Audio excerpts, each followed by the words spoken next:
MAGA is breaking and being exposed for the fraud that it was. This is a pretty jaw-dropping number that should have Republicans pretty nervous. The island of misfit toys that has basically been held together with duct tape and Diet Coke. I think this is a little bit of a political mystery, and it's a very revealing one. It's Political Rehab, where PTI meets The Daily Show this week.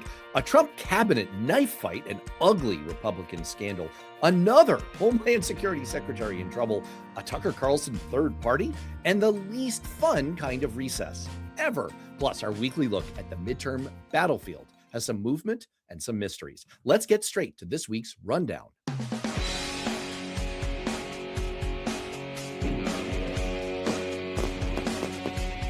Two Trump world scandals blew up into open cabinet infighting this week. Jeanine Pirro's office dropped every single reflecting pool vandalism case after admitting the damage was actually botched contractor work from a no-bid contract that Trump gave. And now she and Interior Secretary Doug Burgum are publicly blaming each other for it. Blaming is a really nice word. Separately, Trump reportedly exploded at Secretary of War Pete Hegseth over the revelation that the U.S. is facing severe missile and interceptor shortages.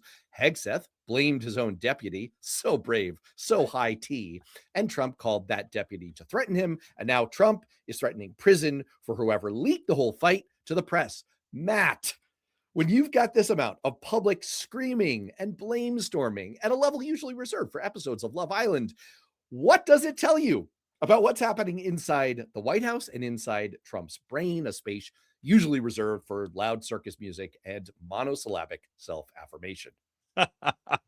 I don't think anyone would believe that when you hire Fox News hosts to do important jobs that they could screw things up this badly. Look at Pirro. She should have known better. She was a prosecutor. You follow the evidence. Maybe Burgum did lie. I don't know, but as a prosecutor, you should have known better. You should have followed the law. You should have followed the facts, but they have an audience of one, and it's whatever Trump wants. It's whatever gets Trump happy.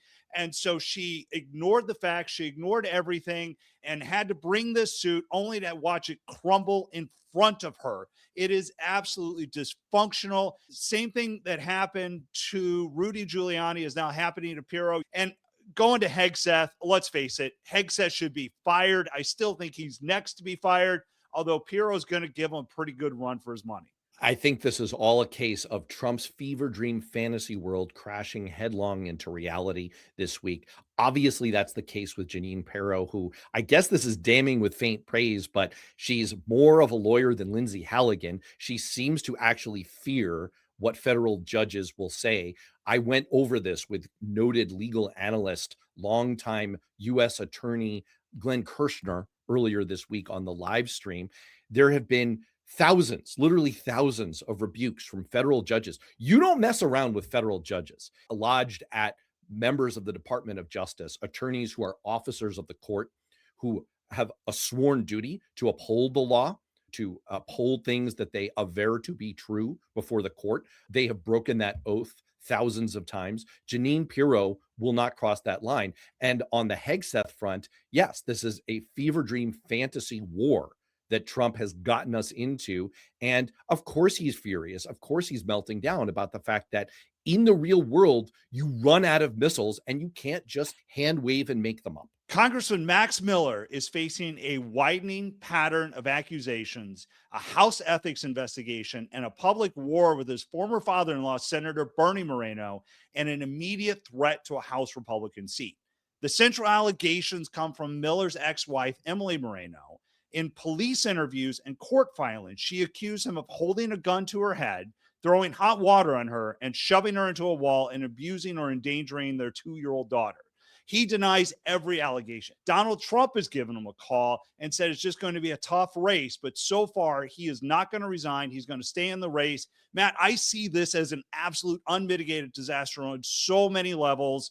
What's your take? Should he resign? From the standpoint of the Republican Party, purely politically, he should resign because this is a leans Republican seat in Ohio. It's a seat that's already a decent likelihood of Democrats winning, and Republicans are better off, again, purely politically, running a fresh candidate. The deadline is tomorrow. So by the time this goes live, this situation may have been resolved.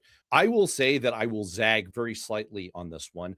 I am a judicial system purist. I believe that we have our judiciary for a reason. I believe in trying cases in actual courts, not in the court of public opinion. That said, as a longtime political operative, I bow to the reality that voters are going to make judgments. There are some really gruesome allegations here, and voters are within their rights to try to parse this out. From a legal standpoint, that should be left to the courts. But from a political standpoint, yes, he's got to resign. And it's fascinating to me that Trump, who has brazened out allegations at least as bad as this, he's not advising Miller to do the same thing here. What do you make of all that? I think it shows how much Trump doesn't care about the midterms. He doesn't care about the political damage that this is going to inflict. Look, Democrats handled their own house in Maine. They got rid of a candidate who was bad. Trump is just sitting on the sidelines. We already got Corey Mills in Florida. We got a member of Congress who just resigned because of other allegations. To me, this just shows Trump doesn't care about the midterms. Our third story also follows this theme. You may catch this theme throughout today's episode of Republicans at war with Republicans.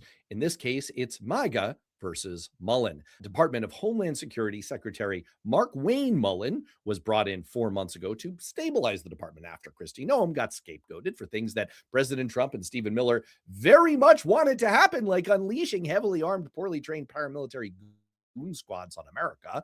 And she was shipped off to a place where she's never been heard from again. Seems fitting. But this week, the online right turned on Wayne Mullen, not because he's gone soft on deportations, but because he said the words legal immigration out loud. Matt, Wayne Mullen's actual deportation numbers are up across nearly every metric. What is this backlash all about? The backlash is plain and simple. Wayne Mullen thought his job was to do his job, but he didn't realize that in Trump world, you need to conform to Trump's reality. He needs to have taken a playbook from Pirro and Hegseth and just kiss Trump's ass and say whatever it is he wants to say.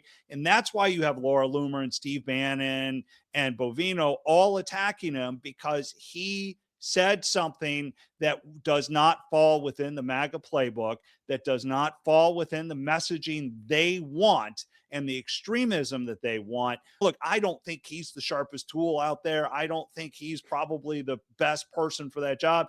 Infinitely better than Noem. And by the way, there has been a Noem sighting with Corey Lewandowski out there cuddling up at some cafe in Colorado, but I digress. Mullen problem is that he tried to do what he thought was right, and that's just not what happens in Trump world. We're going to very much connect this story to the next story, so hold on for that in just a moment. Republicans, they've been trying to weave together different strands. There is this rabid, vitriolic hatred of immigrants thread that has run through the course of American history for a long time and has found voice in Donald Trump. He has been very happy to take advantage of them. But Mullen's biggest apostasy here was when it was revealed that he actually has some good relationships with Democrats who respect him and think he's a straight shooter. And that cannot be abided in today's MAGA or today's Republican Party. Which gets us to our next topic. And social media erupted Saturday night when Marjorie Taylor Greene shared a picture on X taken at Tucker Carlson's cabin in Maine, where Greene and Carlson appeared around a large wooden table with Tom Massey and Joe Kent, the former head of the U.S. National Counterterrorism Center, who resigned over the Iran war. And the Post said, "We said no more foreign wars, and we meant it, and supported Donald Trump because he made that promise. But he betrayed us all. Our commitment is America first to all Americans, right, left, and center. Now, MAGA is in turmoil over this. They want to create a new movement, and they want Tucker Carlson to run for president in 2028. Now, Matt, I have long said that MAGA is the island of misfit toys that has basically been held together with duct tape and Diet Coke. This just seems like another instance where the fraction is growing. To me, this is a problem for Republicans. You have to be excited about all this. Sure, Democrats are happy to sit back and watch the self-destruction unfold.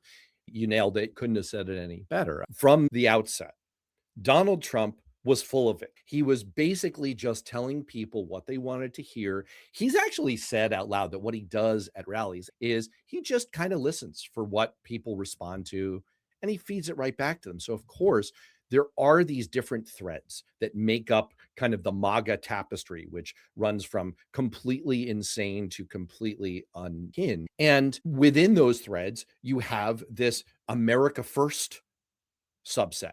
You have this conspiracy-minded subset. Don't forget that there is a vast overlap between QAnon conspiracy theorists and MAGA. You have the Make America Healthy Again, which is an overlap with the conspiracy mindset. And then you've got this rabid anti-immigration group. And one after another, these dominoes have been falling. They're beginning to see that it was all bullshit. From the beginning, it was all bullshit. So, of course, they're disillusioned. Now, is that going to translate into a viable third party? I sincerely doubt it. We haven't seen that work ever at the presidential level, but it's possible. There could be a real schism here. I think there is a non-zero chance of at least the MAGA base, if not the Republican Party, breaking up over this. And it creates a real succession fight too, because as the article you sent me earlier was about how Trump is really starting to push Vance on this, but Vance is close to Tucker and as his successor. As a successor, right? And there's a lot of people pushing that Tucker is a traitor, and so this could blow up on Vance. Meanwhile, there was a poll this weekend at a Republican conservative where Rubio is overwhelming, winning everything with the Republican activists. And so what this really does at the heart of it, from a MAGA civil war, Republican civil war, is we now have MAGA, you got ultra MAGA, Tucker MAGA, whatever that is, and then you got Republicans. And now that really dilutes MAGA's chances going into 2028. It's finally start to see that MAGA is breaking and being exposed for the fraud that it was. Forget 4 out of 5 dentists recommending Trident, because 5 out of 5 stories this week are about the brewing Republican Civil War. And our 5th story is right on brand. As of this morning, the United States Senate is scheduled to leave for its 5-week August recess, because these guys have really earned a break, right? They're doing such a great job. Trump is demanding that they cancel it entirely until the SAVE Act passes. Senate Majority Leader John Thune's response has basically been, what the heck are you talking about, bro? Matt, first of all, I will ask you if there's any actual path to passing the SAVE Act. And second of all, tell me what this 5th chapter in our novel, Republicans at Each Other's Throats, is all about and what it means for the larger picture. There is zero chance the SAVE Act passes. It's just not there. And for any of my friends and colleagues that want to get rid of the filibuster, that is an unmitigated disaster, because when Democrats get into control, they're going to use this against us. So let's preserve the tools that we have and not just give it away for something that will never, ever pass. The SAVE Act is a disaster. Yes, we should have voter ID. Stop with this senseless approach to a piece of legislation that won't actually get passed. Donald Trump doesn't actually care about this. What he cares about is the fight. He cares about the fundraising appeal. He cares about being the victim. He cares about passing blame. Even in Michigan this week, there were allegations of fraud that happened in the primary that Trump quickly put out when socialists began to win. This has nothing to do with voter integrity. This is a messaging piece, and Republicans in the Senate should just get the hell out of Washington as soon as they possibly can and go talk to some real voters for a little while. This is an incredible moment of humiliation for the president of the United States. In Michigan this week, there was a Republican candidate who Trump endorsed who lost to a guy who had dropped out of the race weeks earlier. You're essentially losing to a political dead guy.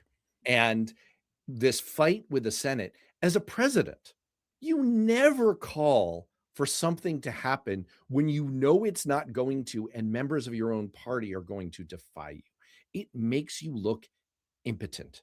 It makes you look weak. And Trump looks incredibly weak, incredibly non-influential over his own party right now. So as much as our larger theme here is the brewing dissolution of MAGA, the brewing Republican Civil War, the fight for the scraps of what's left over from the Trump presidency to come in 2028, this story is about the slow, self-induced humiliation of Donald Trump.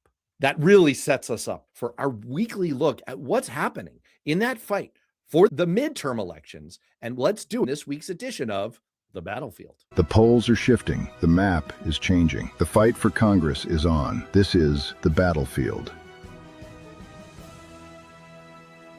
All right, if you're new to this, Matt is a longtime Republican campaign strategist, inside operative. I am a longtime Democratic congressional operative, campaign manager. And so we each pick 3 stories. We look at the whole scoreboard for the week. We take a look at where things stand. Give me your first big story that you're watching from this week. There was a huge win for Republicans because socialism is surging in the Democratic Party, and Michigan became the latest example.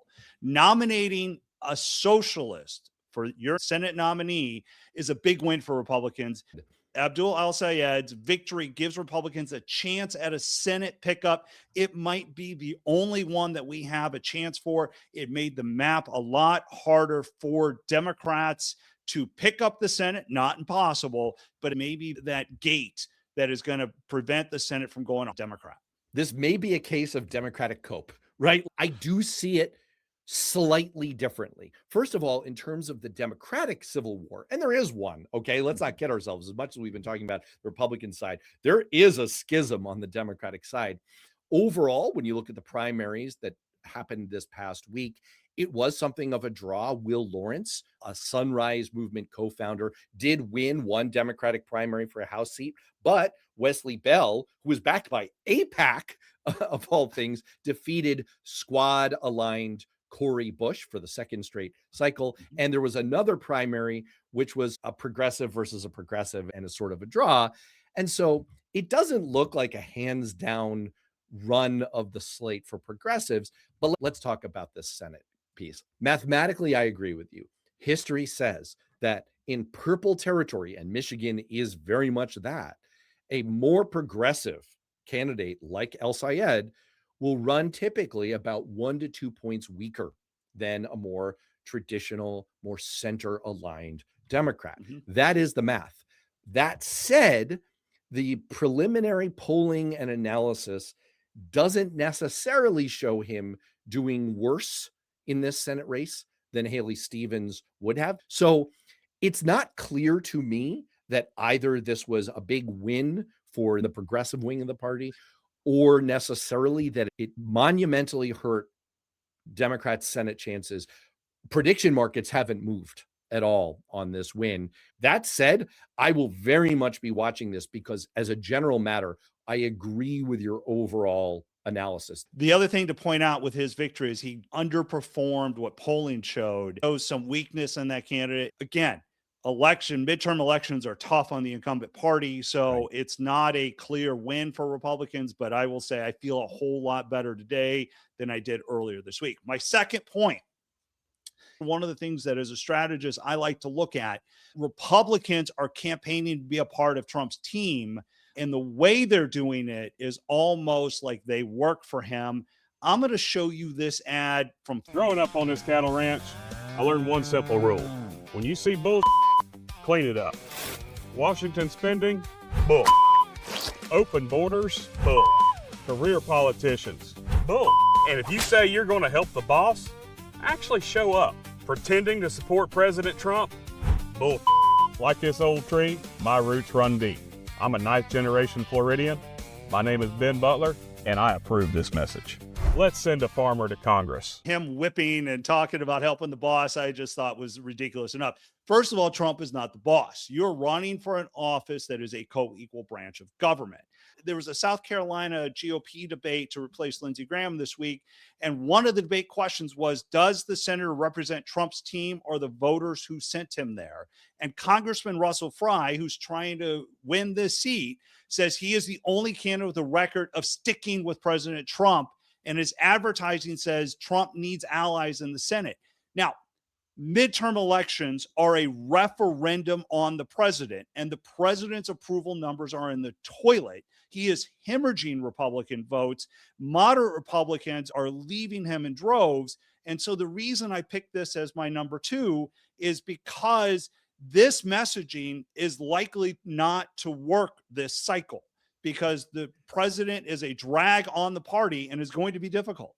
Help us just understand this a little bit better. You write Republican campaign ads. In my experience, on the Democratic side, it's the same thing, is what you do with your media advisor is they write ads based on what they're seeing in polling. So when you see something like this that seems perfect for a Republican primary, Right. but is a little tone deaf and not updated to the numbers in the general, what does that tell you? Yeah, when you write an ad, you keep in mind your 2 audiences, who's your primary and who's your general election. And you try not to say anything in the primary that can hurt you in the general, because in today's world, everything lasts forever. I think the truth is, I think they're misreading polls.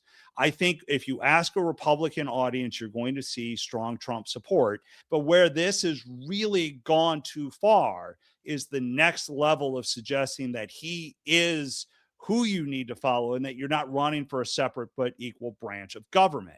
And I think most Americans, when they look at their member of Congress, they expect them to do their job. It gives Democrats the golden opportunity just to drive a semi truck through that messaging. I'll just quickly say that I do see this in politics all the time. Political operatives are human beings who are as fallible as anyone else, maybe more so. And it's not uncommon for people to have not updated their priors, to run the same playbook that they ran in previous cycles or that they ran 6 months ago, to not look at the new data. People have a lag in updating, and sometimes it comes back and bites them. All right, what's your number 3?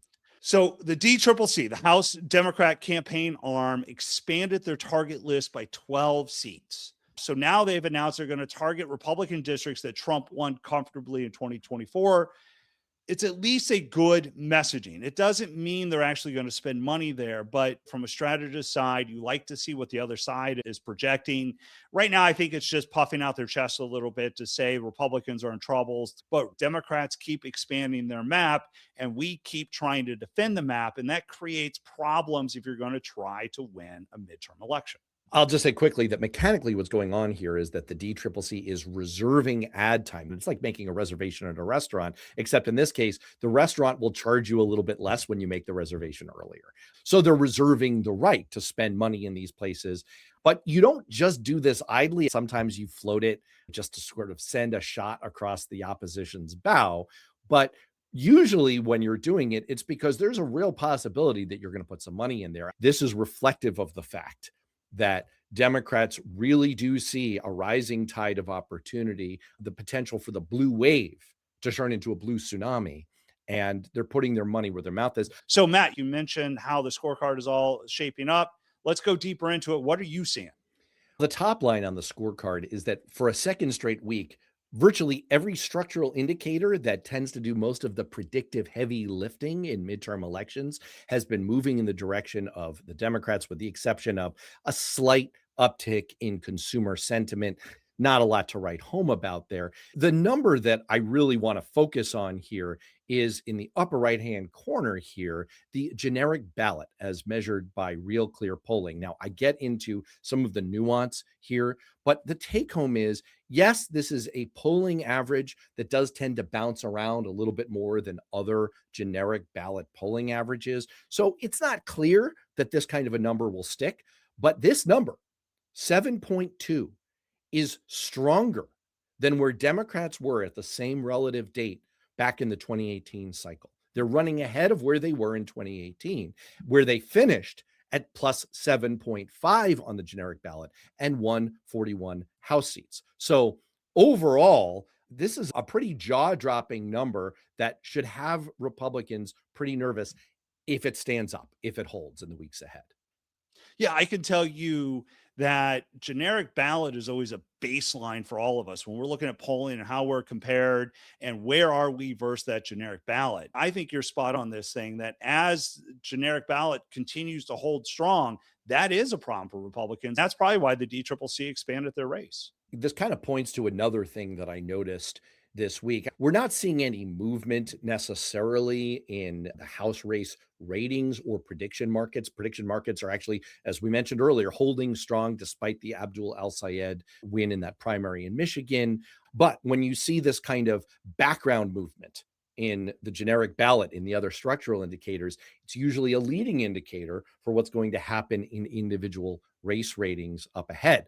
The other thing that I do want to point out that jumped out to me this week is this number at the very bottom here, the 4% of Michigan Democratic primary voters. That's 61,000 voters who decided to go through the effort of voting. They filled in mail-in ballots. They actually drove to the polls. They went ahead and voted for a candidate who dropped out of the race a month ago. Now, why would they do that? I think this is a little bit of a political mystery, and it's a very revealing one. To me, it's possible that they brain farted. It's possible that they were trying to send a message. It's like choosing none of the above. It's possible, but not 61,000 times. The much more likely possibility here is that this reveals what I call the low information voter trap. Democrats fall into this trap all the time because we consistently underestimate just how little attention most voters pay to the news, especially political news. This is not to call most voters dumb, not at all. It's that most voters don't choose to spend their time that way or choose to consume political news the way people who are watching this and listening to it. This number just illustrates how hard it is for people like you and me, for people who are current political professionals and current candidates to break through. If you can't get across the fact that a candidate is no longer running in the race, if that is widely reported and you're communicating it directly to your supporters, imagine how hard it is to get campaign messages across. And so I found that number fascinating and revealing of a basic truth about American politics. It's why we run so many ads. That's why you get so many text messages, so many pieces of mail, so many digital ads, so many TV ads, because it is so hard to reach that voter. And we just have to bombard you with it. And I hear it every cycle: quit sending me stuff, quit doing this. But we can't, because voters don't pay attention. They have their own lives. It's why there's so much spending. All right, you've looked at all the numbers, you've scrolled through all the data. What's your bottom line this week? At the risk of sounding like a homer, once again, and I'd like to make it more interesting, I'd like to reach a different conclusion. I don't have any alternative than to say that the weekly verdict is this is another week that trended toward the Democrats. When all of the structural indicators, the generic ballot, consumer sentiment is still terrible, even though it ticked up very slightly, and President Trump's approval rating, when all of them are leaning heavily in one direction, it's just hard to call it anything else. I will grant your point about Abdul al-Sayed probably being a weaker candidate in Michigan. On the other hand, we just got a string of polls in Texas from high quality polling outlets, including Fox News, showing James Talarico consistently in the lead. And so it's very hard for me to say anything other than this was another good week for Democrats. What's your reaction? I think Republicans had a good week because of Michigan. From the overall battlefield perspective, it makes it much harder for Democrats to take the Senate. I still am worried about Texas. I think North Carolina is a lost cause. We're not even competing in Georgia. And I think Alaska and Maine are up in the air. I still think Democrats win the Senate, but maybe Republicans can hold on to the Senate with at least holding that seat. Right now, that is our ray of hope. And I advise all my Republican friends just to focus on Michigan, because the rest of the country looks ugly for us. Speaking of hope, it's time to get to our weekly dose of it.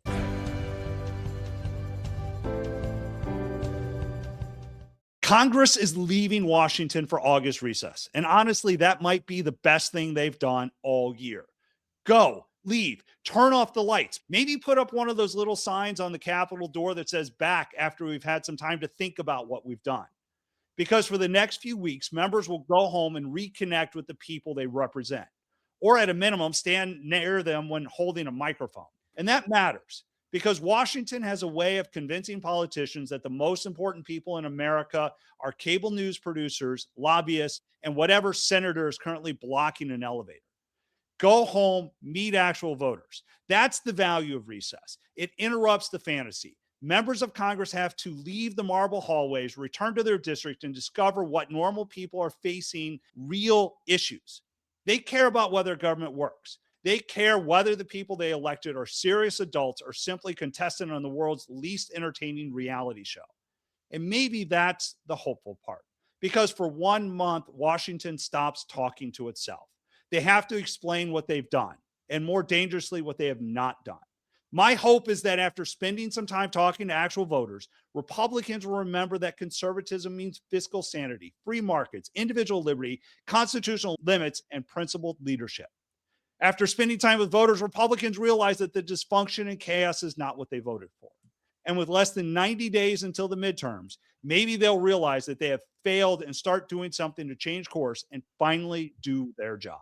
My dose of hope this week is a collection of 3 really amazing science stories. Stanford researchers announced that they've discovered a previously unknown type of immune cell in flatworms that self-destructs. It explodes to kill nearby bacteria and foreign cells before vanishing completely. The cell detonates right at the site of the threat rather than mounting a broader, slower immune response. And researchers say it represents a genuinely novel immune mechanism. Scientists unfortunately confirmed that none of these explosive immune cells detonated in the worm that invaded Robert F. Kennedy Jr.'s brain and thereby would have cured him of whatever bizarre mind virus has taken hold of him. So unfortunately, we'll all have to endure his new cooking show. Story number 2, a specially engineered chewing gum reduced human papillomavirus levels by up to 93% in a clinical trial. The gum also nearly eliminated 2 specific bacteria strains that are linked to head and neck cancer. And an update, Robert F. Kennedy's cooking show producers have found a way to trick him into trying this gum, and they're hoping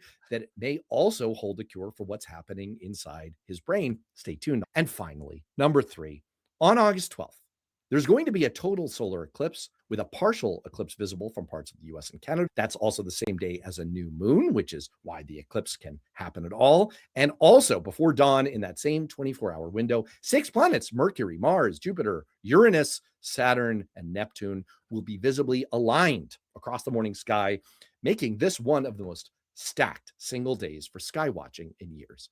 And not only is the 6-planet lineup suggestive of a syzygy, one of my very favorite words, and a stone cold winner if you're ever playing Scrabble, but it's also a reminder of the glory of the eternal dance of the heavens. And if that doesn't inspire you with some hope, the Perseid meteor shower holds out hope that if we end up with some horrible presidential choice in 2028, like J.D. Vance versus Daria Lisa Chevalier, we can all always root for the giant meteor to strike. And on that note, for Matt, I'm Matt. We'll see you next time.